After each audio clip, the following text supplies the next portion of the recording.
Hasta ahora hemos visto destrucciones de imágenes medievales en Bizancio, por tanto en épocas antiguas, incluso en la guerra civil.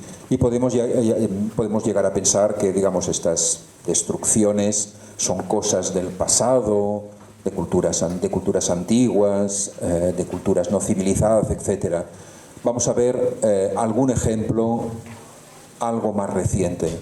Vamos a ver 3 o 4 ejemplos. Supongo que muchos de nosotros, es posible que algunos no, recuerden lo que ocurrió en un valle de Afganistán a principios del siglo XXI. Allí se hallaban los tres Budas más grandes que jamás se hayan tallado hasta una reciente creación. Son unos Budas del siglo VII o VIII después de Cristo, unos Budas que tenían más de 20 metros de alto y que se encontraban, 2 de ellos, el tercero está enterrado, estaban, digamos, en una especie de unas gigantescas hornacinas esculpidas en un acantilado.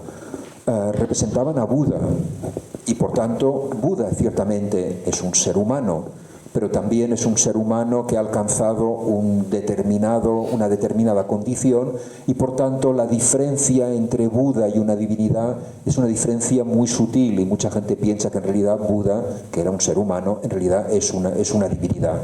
Cosa que por otra parte no sería tan extraño, toda vez que para nosotros, o digamos para los cristianos, Cristo es también un hombre que también es una divinidad. En el caso de Buda es un hombre que habría alcanzado una condición cercana a la divinidad y por tanto, en principio, a Buda no se le debería poder representar. Por tanto, cualquier representación de Buda podría llegar a ser cuestionada. Y esto es lo que ocurrió, como sabemos, en Afganistán en el 2001. Si el sonido funcionara. Perdón, vale.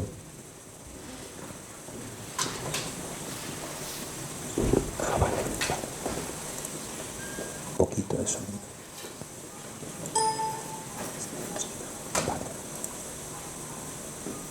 Visitors from all over the world. بودا یک مجسمه ثابت مثل یک انسانی که در تصور خود مردمایی که صاحب عقیده بوده را ساخته بود و اون شکل بسیار با زیبایی، بسیار با وقار و عظمت در پیش تماشاچی‌ها به نظر می‌رسید. سابق بودا رو دیده بودم، بسیار با نقشه خوبی شد و اساس بود یک خطا می بود. مردم عاید زیاد داشت. ما که یاد داریم همین بودا بسیار تازه و قشنگ و زیبا معلوم میشد. بسیار اساس رنگ مقبول داشت. فهمیدی؟ در دوره برادر جنگی طالبای را خراب کرد. In March 2001, the Taliban government destroyed both the statues, the tallest standing at 64 meters, calling them false idols. Centuries of Bamiyan's historical heritage was destroyed, and combined with the Taliban's persecution of the dominant Hazara ethnic group in Bamiyan, it's become a symbol of the Taliban's intolerance and brutal repression. The history of Aquí hemos visto esta imagen. Ahora intentaré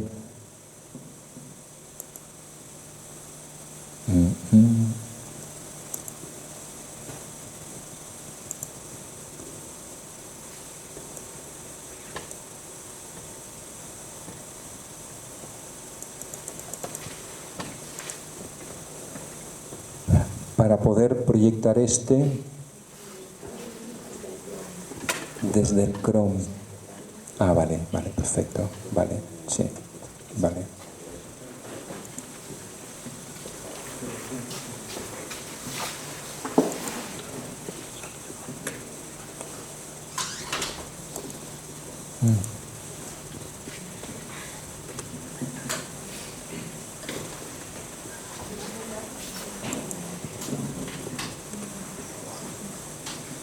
No, este es el mismo. Perdón.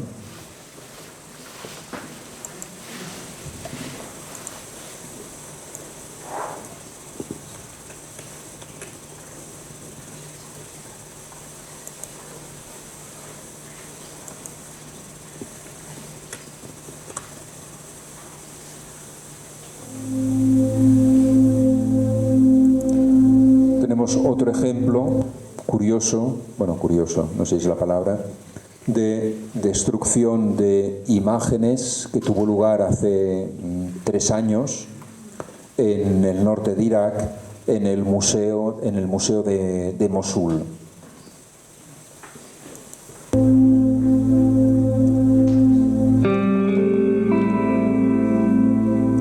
Estas estatuas representaban dioses y héroes mesopotámicos y precisamente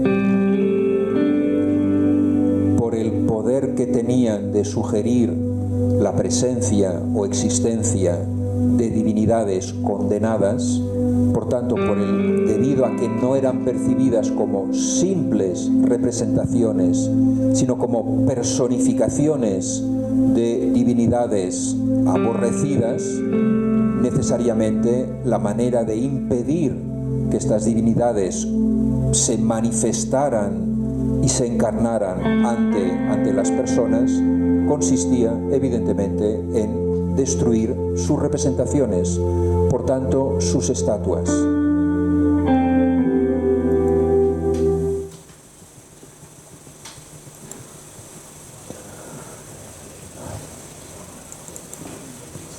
Por ejemplo, esto ha ocurrido en el 2019, la imagen del presidente francés Macron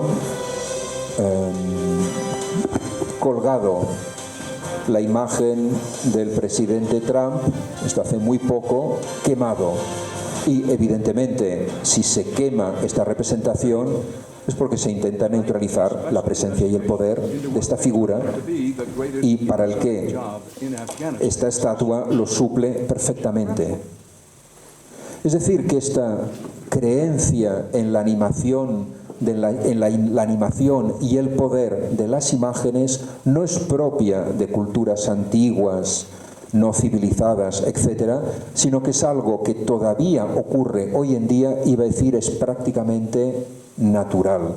Las imágenes tienen la capacidad de ponernos en contacto con mundos y con figuras que no podríamos visualizar o que no podríamos concebir sin la presencia de dichas imágenes. Si tenemos miedo de estas figuras, si consideramos que estas figuras son omnipotentes, necesariamente tenemos que condenar cualquier representación, porque cualquier imagen nos dará una versión, una imagen distorsionada o aminorada, deformada de lo que es aquella persona representada. Es decir, la equiparación entre modelo e imagen es tal que la imagen, por un lado, permite que el modelo se personifique, pero también puede deformar la imagen que nos hacemos de él. Y por tanto, ante la duda sobre lo que va a ocurrir cuando creamos una imagen, muy a menudo se reacciona prohibiendo las imágenes, prohibiendo cantantes, imágenes plásticas, textos literarios, representaciones, prohibiéndolas, y si no se llega a tiempo para la prohibición o la censura, se destruyen. Y solo querría terminar con un último fragmento de una película. A lo mejor se han preguntado qué es la imagen del cartel. Pues la imagen del cartel es una imagen sacada de un fragmento de esta película, que espero no equivocarme esta vez.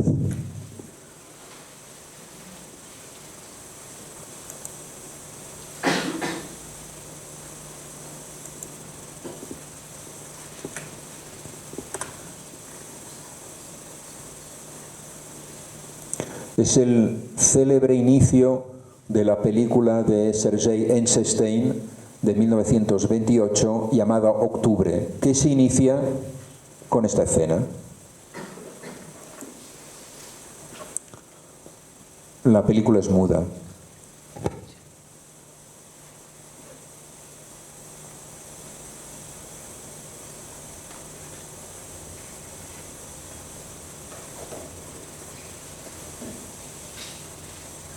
Es la imagen del zar Nicolás I, Nicolás II.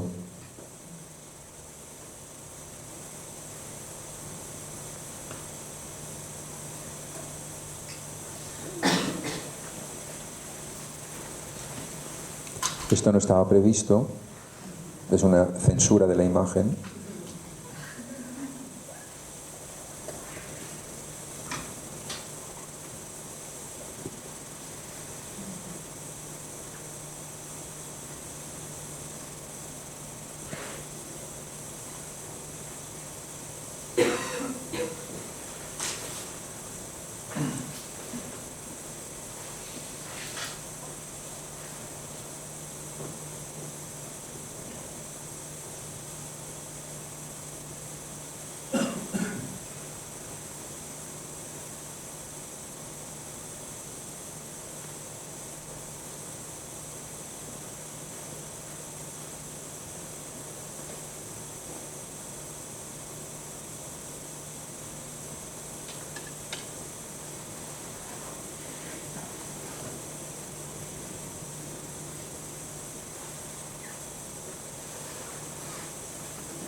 Bien, por tanto, la destrucción de las imágenes, en el fondo, es un fenómeno que manifiesta, curiosamente, el poder que ejercen sobre nosotros.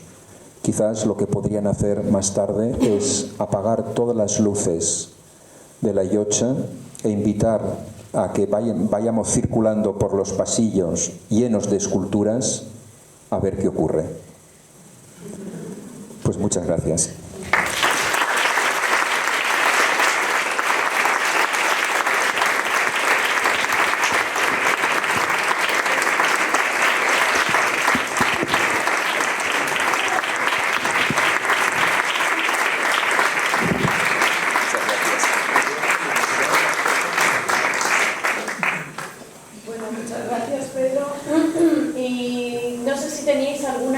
alguna pregunta que quisierais hacerle.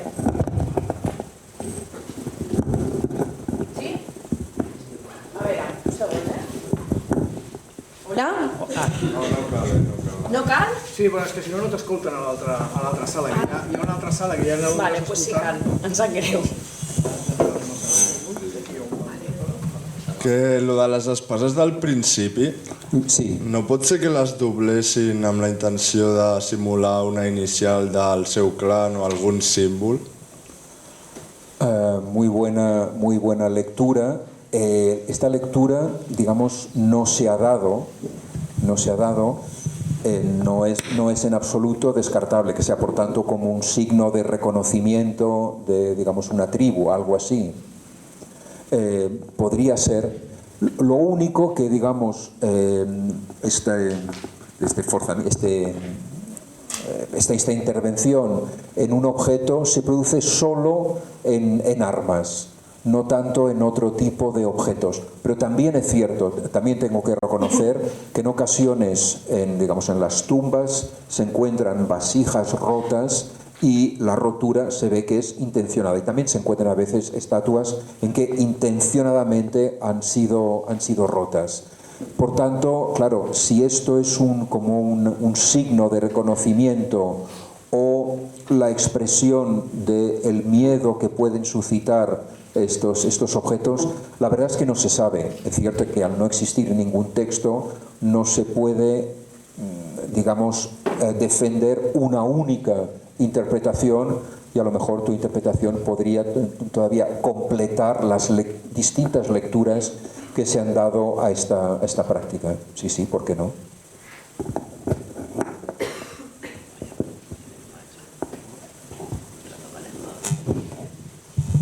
Antes has hablado de un tema que es recurrente siempre durante todos los años siempre sale alguna noticia que censuran una exposición por algún motivo. Hiere la sensibilidad de alguna religión, atenta contra la sensibilidad de algún grupo, alguna historia.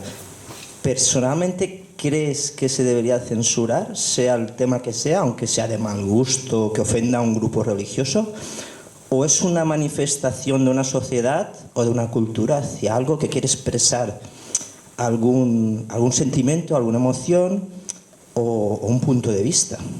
¿Se debería demostrar todo?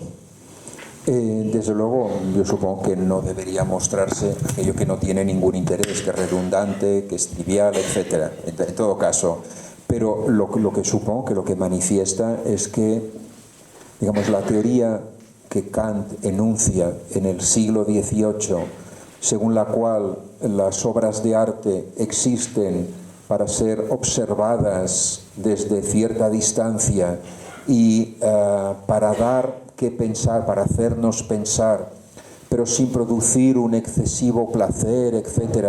Y sobre todo siendo las obras de arte unos objetos con los cuales tenemos que tener una relación distanciada, este enunciado seguramente poderoso en realidad es irreal, es absolutamente irreal. Es decir, nosotros no podemos manifestar lo que Kant quería, que era una indiferencia, una cierta indiferencia entre las imágenes, lo cual no significa pasar de lado, sino estar delante de ella, no quedar fascinado o atrapado por ella, sino ser capaz de reflexionar sobre lo que representa, lo que simboliza, antes de poder irse tranquilamente. Esta actitud distanciada y tan educada, en realidad es un sueño, pero en realidad las imágenes entran en contacto violento con nosotros, nos provocan, nos seducen, nos atraen, nos molestan. Y por tanto la teoría de Kant está constantemente contradecida por cómo nos comportamos ante las imágenes. Y por tanto, incluso casi podemos pensar, a veces la censura que se practica en ocasiones puede manifestar curiosamente la potencia de dichas imágenes. Sí. Con lo cual, lejos de apartarlas a fin de que se olviden, por el contrario, la realza.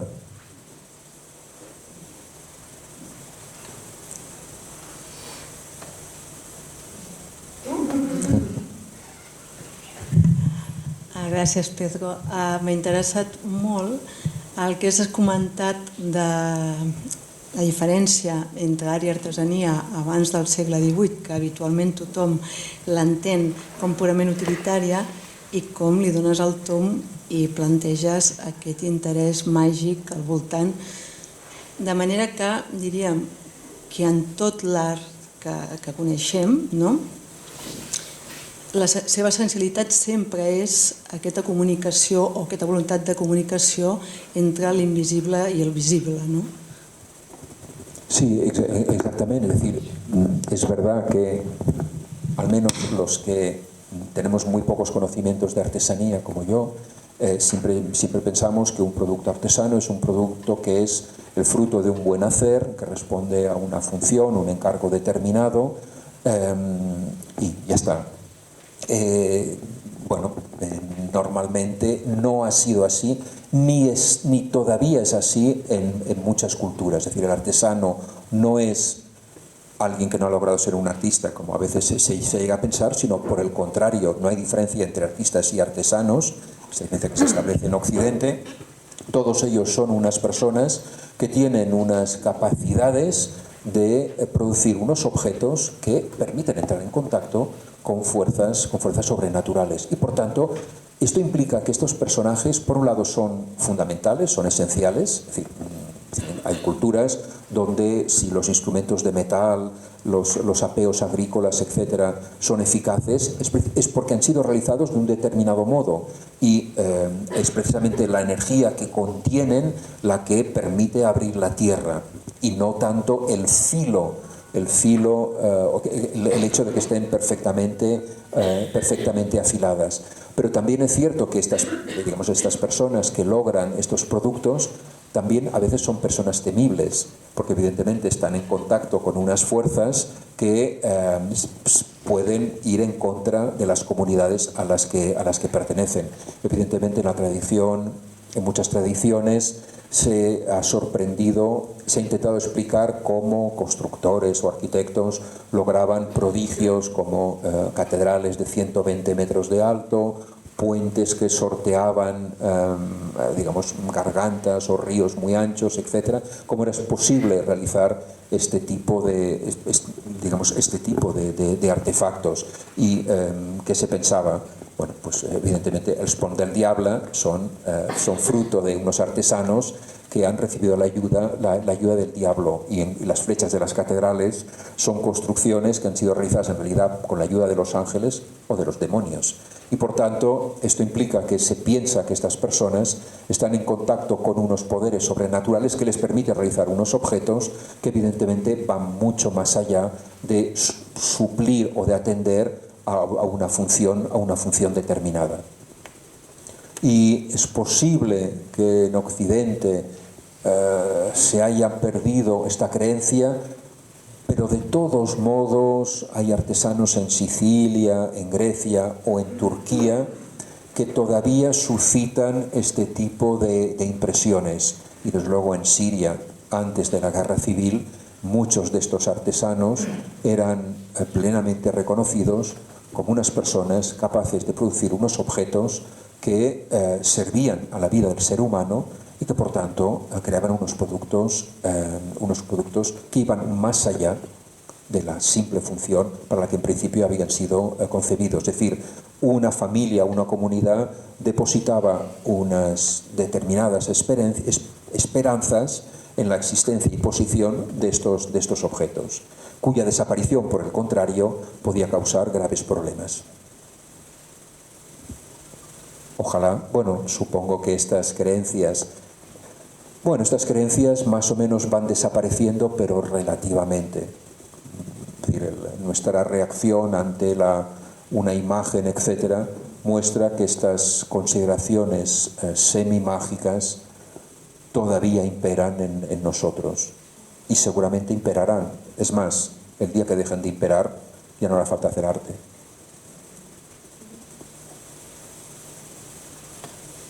¿Alguien más tiene alguna pregunta? ¿No? ¿Sí?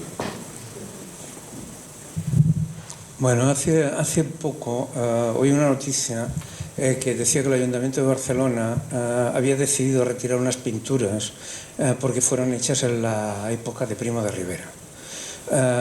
Entonces, ninguno de los periodistas que hablaba del tema explicó nada si las pinturas eran buenas o eran malas, o cuál es su valor artístico, ni qué representaban.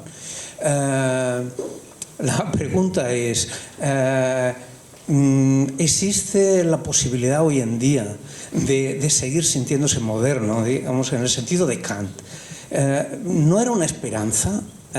O sea, me parece absolutamente interesante el mundo de la magia, pero la aportación de Kant ¿no era de alguna manera una esperanza también?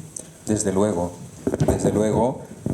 evidentemente era un intento de tener una relación casi de igual a igual con los objetos y lograr no depender de su existencia y de poder utilizarlos o dialogar con ellos cuando fuera necesario y poder luego prescindir de ellos.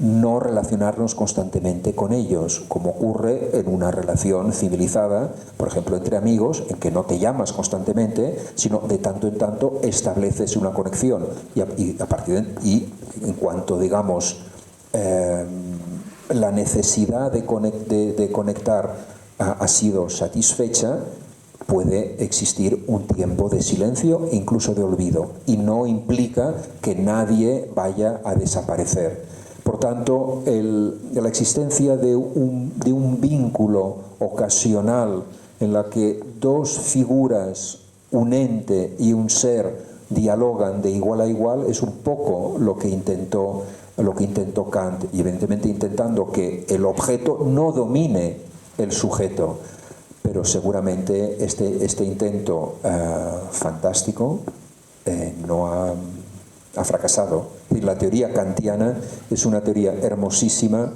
pero posiblemente poco adecuada para lo que somos, para bien o para mal, creo yo.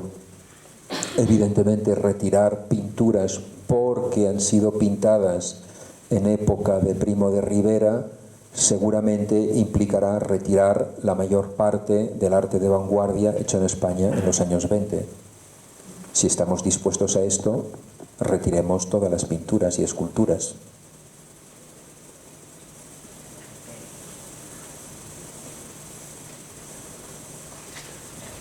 ¿Alguien más? ¿No? ¿Sí?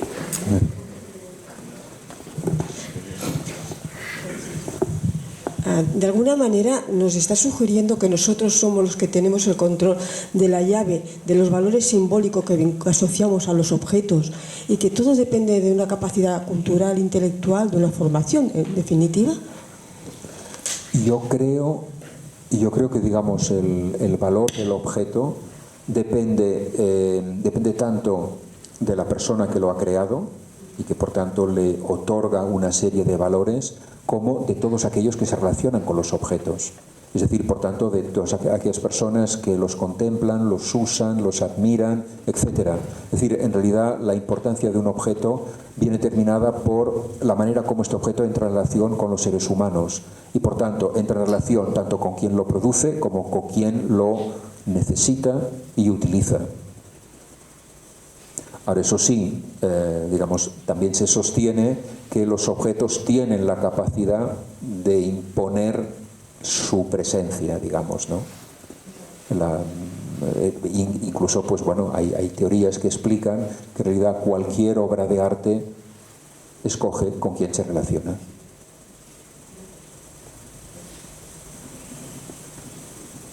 ¿Teniu alguna pregunta més? No? Bueno, pues moltíssimes gràcies. Ha estat un plaer. I un fort aplaudiment, no? Moltes gràcies.